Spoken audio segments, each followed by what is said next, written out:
你敢唔敢用30日改變你自己？我維持打籃球朝頭早已經差唔多接近1年，今日係我嘅第345日打籃球，風雨不改，每日堅持。你敢唔敢改變？選擇比努力更重要。選擇啱同盲目咁樣做一啲唔啱嘅事，個結果係有好大嘅分別。當你堅持做運動嘅時候，你身體嘅變化就會俾到一個好好嘅結果。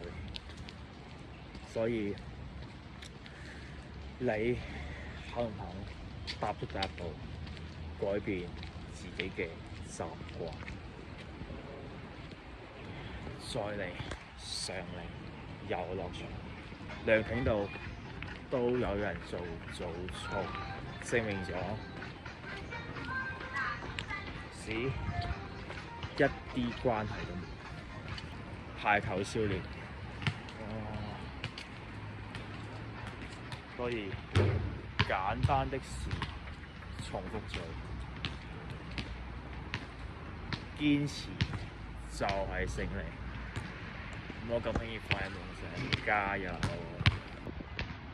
我係上零幼傳，將健康帶俾你。Are you ready？ 早晨，今日係2025年嘅3月30號，依家時間朝頭早嘅7點52分，下第345日打籃球，Let's go！